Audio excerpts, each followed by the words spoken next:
Hi welcome to MV stock. This is Madhu. శాస్త్రీయమైన గాఢ నమ్మకాలు ఎన్నైనా ఉండొచ్చు, కానీ అశాస్త్రీయమైన మూఢనమ్మకాలు మాత్రం ఉండొద్దు. ఎందుకంటే మూఢనమ్మకం అనేది అన్సైంటిఫిక్, ఇర్రేషనల్, ఇల్లాజికల్. పిల్లెదురిస్తే అపశకునం, తుమ్మొస్తే అశుభం, బల్లి మీద పడితే అరిష్టం, గడప మీద కూర్చుంటే అమంగళం అని కొందరు నమ్ముతారు. తీతువు కూస్తే ఎవరో ఒకరికి చావు తప్పదని, పెరట్లో కాకి వాలి అరిస్తే చుట్టాలొస్తారని, ఎర్ర కలబంద, నేల గుమ్మడికాయ, 2 తలల పాము వంటి వాటికి అద్భుత శక్తులుంటాయని అనుకోవడం కూడా మూఢనమ్మకాలే.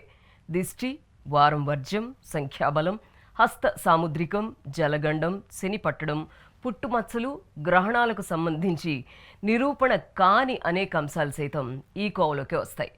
రిలీజియన్తో ముడిపెట్టి మరీ వీటిని ప్రచారం చేస్తూ ఉంటారు చాలామంది. తమకెదురయ్యే ప్రాబ్లమ్స్ గురించి హేతుబద్ధంగా ఆలోచించలేక మూఢనమ్మకాల వైపు మొగ్గు చూపుతారు.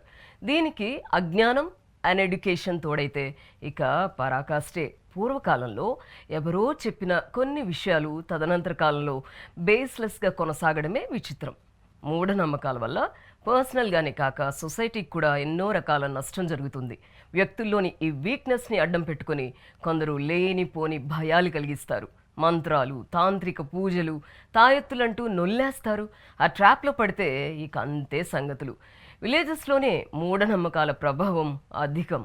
సొసైటీ మొత్తానికి పట్టిన ఈ జాడ్యం వదలాలంటే అవేర్నెస్ క్యాంపెయిన్స్ విస్తృతంగా చేపట్టాలి.